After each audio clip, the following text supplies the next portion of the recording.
Hello everyone. Time के अनुसार तो इंग्लिश का लेक्चर ज़्यादा है, लेकिन कुछ टेक्निकल इशू के कारण इंग्लिश का लेक्चर आज नहीं जा पा रहा है। तो हम लोग साइंस में एक टॉपिक समझते हैं, इसका नाम है माइटोकॉन्ड्रिया। माइटोकॉन्ड्रिया ये जो कोशिकांग है, ये कोशिका के अंदर एक बहुत ही महत्वपूर्ण कोशिकांग है।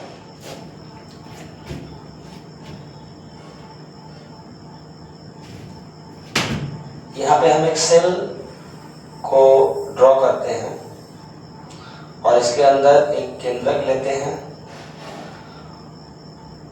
कोशिका झिल्ली ये और ये केंद्रक, इसके बीच में जो कोशिका द्रव है उसमें कई माइटोकॉन्ड्रिया कोशिकांग जो है वो पाए जाते हैं। ये हो गया कोशिका और ये हो गया केंद्रक, और इनके बीच में जो द्रव है उसी में ये जो यहाँ पे जूम करके दिखाया गया है माइटोकॉन्ड्रिया, वो रहते हैं। कई हैं, अभी हम डिटेल में बताएंगे। इनका बॉडी में बहुत ही ज़्यादा महत्वपूर्ण योगदान है। अगर हम अभी यहाँ पे खड़े होकर बोल पा रहे हैं तो इसके पीछे इनकी एक बहुत बड़ी भूमिका है, क्योंकि जो हम बोल रहे हैं, चल रहे हैं, थिंक कर पा रहे हैं, उसको करने के लिए हमें ऊर्जा चाहिए, एनर्जी चाहिए। और वो एनर्जी जो है जिस रूप में चाहिए होती है वो माइटोकॉन्ड्रिया ही हमें देता है, और फिर इनको कच्चे पदार्थ के रूप में जो मटेरियल चाहिए होता है वो मिलता है जो हम लोग खाना खाते हैं। तो खाना खाया, पाचन क्रिया के द्वारा वो पहुंचा रक्त के द्वारा कोशिकाओं में, और कोशिकाओं में इस कोशिकाओं के पास जब पहुंचेगा तो ये क्या करता है, उस भोजन को ऑक्सीकृत कर देता है और उसके बाद ऊर्जा बनती है। कुछ अपने कार्यों में लगाता है, कुछ हम लोग को देता है कि लो ये वो काम कर लो। इसके बाद जो बच जाती है ऊर्जा, उसको ये एटीपी के रूप में स्टोर कर देता है। अभी इसका सारे का फुल फॉर्म में बताएंगे हम।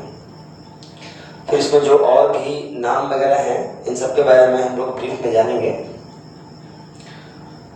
तो जो मैंने अभी ब्रीफ डिस्क्राइब किया, ये एक प्रकार से शॉर्ट में बताया मैंने कि आखिर ये है कहाँ, होता कहाँ है और काम क्या करता है।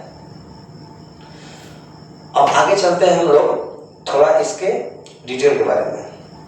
सबसे पहले बताया मैंने कि हम लोग का टॉपिक है माइटोकॉन्ड्रिया, और माइटोकॉन्ड्रिया जो है वो कोशिका के अंदर पाया जाने वाला एक कोशिकांग है, एक ऑर्गेनल है, जिसका बहुत ही महत्वपूर्ण योगदान है हमारे शरीर में। शुरू करते हैं एक नंबर पॉइंट से कि सबसे महत्वपूर्ण मतलब ये हुआ कि जो माइटोकॉन्ड्रिया है ये हमारे बॉडी के लिए बहुत ही महत्वपूर्ण, और कोशिका के अंदर जितने भी कोशिकांग हैं उनमें एक महत्वपूर्ण स्थान रखता है। इसके बाद समझना है हमें कि एक सेल के अंदर, एक कोशिका के अंदर इनकी संख्या क्या होती है। तो ऐसा नहीं है कि एक दो ऐसे करके संख्याओं में होते हैं। ये एक सेल में इनकी संख्या 10,000 या 10,000 से भी ज्यादा हो सकती है। बहुत अधिक मात्रा में ये पाए जाते हैं, तब जाके ये हमें ऊर्जा बना के देते हैं और कुछ ऊर्जा को अपने पास एटीपी के रूप में स्टोर कर लेते हैं। अभी आपसे बताएंगे कि कहाँ पे स्टोर करते हैं। इसके बाद समझना है हमें कि इसमें दो झिल्ली होती है। एक झिल्ली वो होती है जो इसके बाहर होती है, एक झिल्ली वो होती है जो इसके अंदर होती है, जिसको हम यहाँ पे बता रहे हैं ये जो लाइन है, ये जो लाइन दिख रही है, ये जो लाइन दिख रही है हमें, ये जो लाइन दिख रही है, ये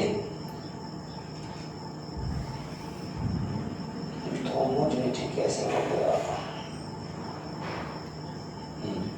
ये जो लाइन दिख रही है, ये लाइन, ये पूरी लाइन, ये एक झिल्ली है, मेम्ब्रेन है, ठीक है, जिसको बोलते हैं आउटर मेम्ब्रेन। और फिर इसके बाद एक झिल्ली है जो पीले रंग से दिखाया जा रहा है, ये टोटल जो येलो कलर से लाइनिंग किया हुआ है, ये यहां तक सारी, इसको बोलते हैं इनर मेम्ब्रेन, ठीक है। बारी बारी से हम लोग जो ब्लैक में लिखा हुआ है उसको समझेंगे। इसके बाद इसमें माइटोकॉन्ड्रियल, इसमें माइटोकॉन्ड्रियल गुहा, एक प्रकार से कह सकते हैं माइटोकॉन्ड्रियल द्रव पाया जाता है। ये जो हमारा हिस्सा है, ये टोटल माइटोकॉन्ड्रियल गुहा से भरा होता है।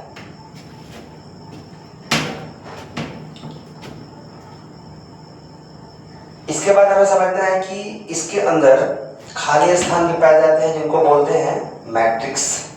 मैट्रिक्स देखिए कहां पे है, ये मैट्रिक्स है। तो मैट्रिक्स को हम लोग अपने अकॉर्डिंग कैसे डिफाइन करेंगे, जो इनर मेम्ब्रेन है, ये इनर मेम्ब्रेन, ये वाली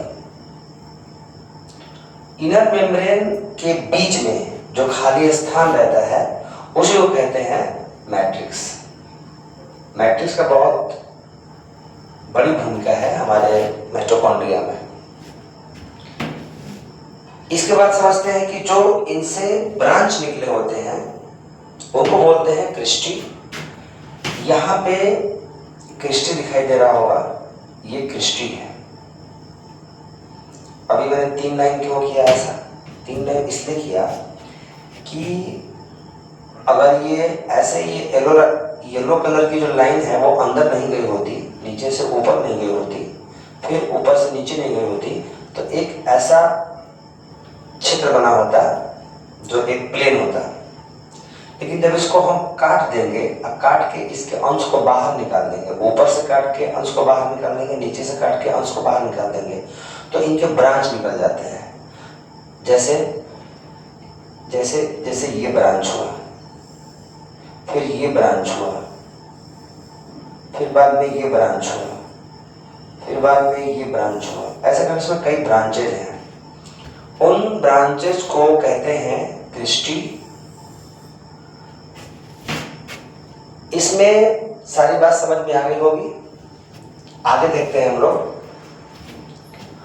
आगे है कि कोशिकीय संबंधी इसके अंदर एंजाइम पाए जाते हैं, और वो एंजाइम करते क्या है, तो वो एंजाइम भोजन जो आया हुआ है उसको ऑक्सीकृत करते हैं, और ऑक्सीकृत करके उसके बाद उसी ऑक्सीकरण रिएक्शन के बाद हमें ऊर्जा मिलती है।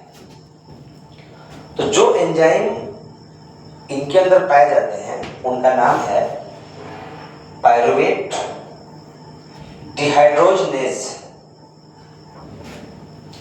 और भी कई प्रकार के इसके अंदर एंजाइम पाए जाते हैं, ये जैसे मैंने एग्जांपल बताया। और ये जो कोशिकीय संबंधी एंजाइम हैं या फिर कोशिकीय संबंधी जो रिएक्शन होते हैं वो मैट्रिक्स के अंदर ही होते हैं। तो मैट्रिक्स, इसके पिछले वाले पेज में बताया मैंने कि मैट्रिक्स होता क्या है। तो मैट्रिक्स वहां भी था, यहां भी है। ये मैंने बताया था कि ये मैट्रिक्स है। ऐसे जो क्षेत्र हैं इनके, जो स्काई कलर का दिखाया हुआ है, ये मैट्रिक्स है। इसी में वो रिएक्शन होता है जिनसे हमें ऊर्जा मिलती है। मतलब ऑक्सीकरण अभिक्रिया यहीं पे होती है।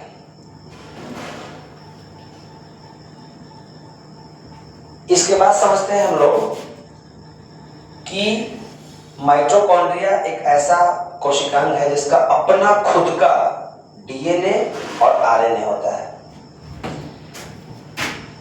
ये डीएनए हो गया और यहाँ पे राइबोसोम, जैसे इसको यहाँ पे दिखाया गया है और इसको यहाँ पे दिखाया गया है, यहाँ पे दिखाया गया है। फिर यहाँ जो ये रिंग बना हुआ है ये डीएनए को इंडिकेट कर रहा है और यहाँ पे जो ग्रीन टाइप का बनाया हुआ था वो आरएनए को इंडिकेट कर रहा है। तो एक बहुत ही इंपॉर्टेंट क्वेश्चन पूछ लिया जाता है यहाँ पे कि कोशिका के अंदर वो कौन सा कोशिकांग है जिसका अपना डीएनए होता है, अपना आरएनए होता है, तो उसका उत्तर हमेशा टिक करना माइटोकॉन्ड्रिया। इसके बाद एक और इसका उपनाम उभर के आता है कि कोशिका का पावर हाउस। किस कोशिकांग को कहते हैं? तो कोशिका का पावर हाउस बोलते हैं माइटोकॉन्ड्रिया को, क्योंकि यही वो कोशिकांग है जो भोजन से ऊर्जा बनाता है और हमें वो ऊर्जा देता है जिससे हम कोई भी काम कर पाते हैं। इसलिए ये हमारा जो कोशिकांग हुआ वो हुआ पावर हाउस। तो पावर हाउस कोशिका के अंदर है, इसलिए कोशिका का पावर हाउस है। इसके बाद समझना है कि इसके अंदर ऑक्सीजन भी पाया जाता है। वजह यह है कि अगर ऑक्सीजन नहीं पाया जाएगा तो जो खाना भोजन जो हम लोग करते हैं वो यहाँ पर पहुंचेगा मैट्रिक्स में। यहाँ पर जब पहुंचेगा मैट्रिक्स में तो उसका ऑक्सीकरण नहीं हो पाएगा, और जब ऑक्सीकरण नहीं हो पाएगा तो फिर जो इनके एंजाइम हैं वो एंजाइम ऊर्जा नहीं बना पाएंगे, फिर हमें ऊर्जा नहीं मिल पाएगी। इसलिए यहाँ तक ऑक्सीजन पहुंच जाता है और उस ऑक्सीजन के माध्यम से ये जो इनके एंजाइम हैं वो जो खाना हम लोगों ने खाया है उसका रूपांतरण कर देते हैं ऊर्जा के रूप में, और वो ऊर्जा हमें मिलती है। फिर हम उस ऊर्जा के माध्यम से काम करते हैं और जो कुछ ऊर्जा बच जाती है उसको ये माइटोकॉन्ड्रिया एटीपी के रूप में जमा कर देता है। फिर आगे लाइन है कि यह ऊर्जा को एटीपी फॉर्म में संचित करता है, रखता है। मतलब जो मैंने अभी इससे पहले लाइन बताई वही लाइन ये है कि इसका जो काम तो है ही कि जो हम लोगों ने खाना खाया उसका रूपांतरण ये करेगा ऊर्जा के रूप में, और जो कुछ ऊर्जा बच जाती है उसको ये एटीपी के फॉर्मेट में स्टोर करके रख देता है। एटीपी का फुल फॉर्म होता है एडिनोसिन ट्राइफॉस्फेट, या इसको बोलचाल में एडिनोसाइन ट्राइफॉस्फेट भी कहा जाता है। तो जो ऊर्जा बच गई है उस ऊर्जा को इस माइटोकॉन्ड्रिया ने एटीपी के फॉर्मेट में स्टोर कर दिया है कि जब कभी जिस बॉडी में ये है उस बॉडी को जब कभी ऊर्जा की आवश्यकता पड़ेगी तो इसी एटीपी को तोड़ के ऊर्जा ये देगा और उस ऊर्जा के माध्यम से वो प्राणी कोई भी काम कर पाएगा।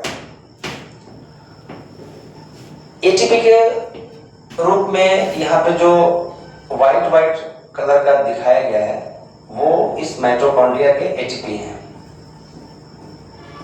माइटोकॉन्ड्रिया के एटीपी, ये एटीपी है, ये एटीपी का फॉर्मेट है और इसी में ऊर्जा जो है वो संचित है, स्टोर है। जब कभी प्राणी को ऊर्जा की आवश्यकता पड़ेगी तो इसी का विखंडन होगा, ये टूटेगा और टूट के हमें ऊर्जा देगा। इसके बाद हम लोग समझते हैं बहुत ही इंपॉर्टेंट लाइन है कि यूकैरियोटिक कोशिका के अंदर वह कौन सा कोशिकांग है जो प्रोकैरियोटिक की तरह कार्य करता है। तो उसी चीज को हम डिफाइन कर रहे हैं कि यह यूकैरियोटिक के अंदर प्रोकैरियोटिक कोशिका का कोशिकांग है। मतलब कि ये ऐसा कोशिकांग है जो एक वैसे प्राणी के अंदर रहता है जो अपना भोजन खुद नहीं बनाता है, किसी और पर डिपेंड रहता है। उस बॉडी के अंदर जो सेल्स हैं उसके अंदर ये ऐसा कोशिकांग है जो अपना भोजन, एक वर्ड है संश्लेषण कह सकते हैं, कि खुद करता है संश्लेषित और अपने कार्यों में भी लगाता है और हमारे सेल्स को भी देता है, जिससे हमारे सेल्स कार्य कर पाते हैं। तो फिर जो अंग हैं वो कार्य कर पाते हैं। फिर जब सारे अंग काम कर पाते हैं तो हमारा बॉडी काम कर पाता है। बॉडी काम करता है तो कहते हैं कि हम काम कर रहे हैं। तो ये लाइन बहुत ही इंपॉर्टेंट कई एग्जाम में पूछा गया है कि कोशिका के अंदर वह कौन सा कोशिकांग है जो यूकैरियोटिक के अंदर प्रोकैरियोटिक की तरह रहता है या की तरह होता है। तो इसका उत्तर आएगा माइटोकॉन्ड्रिया। ये लाइन फिर से हम बता देते हैं कि यह कोशिकांग यूकैरियोटिक के अंदर प्रोकैरियोटिक कोशिका का कोशिकांग होता है। बहुत ज्यादा इंपॉर्टेंट ये हमारा कोशिकांग है, जिससे हमें ऊर्जा मिलती है और उस ऊर्जा से हम कई प्रकार के काम कर पाते हैं। चलिए आज के लिए हम लोग इस टॉपिक को समाप्त करते हैं और आशा करते हैं कि कल जो इंग्लिश का लेक्चर है वो अपने टाइम पे जाएगा। वीडियो को देखने के लिए बहुत बहुत धन्यवाद और वीडियो देखें, ज्ञान प्राप्त करें और हो सके तो इसको लाइक भी करें, कमेंट भी करें और सब्सक्राइब भी करें। कमेंट में बताएं कि कोशिका संबंधित किस चीज पे हम अगला वीडियो बना दें, ताकि जब आप उसे पढ़ रहे हो तो जहां कहीं भी कमी नजर आ रही हो आपके स्टडी में, उसको हम पूरी कर पाए। ठीक है, तो मिलते हैं फिर नेक्स्ट वीडियो में। तब तक के लिए बाय बाय और इस वीडियो को देखने के लिए फिर से थैंक यू अगेन।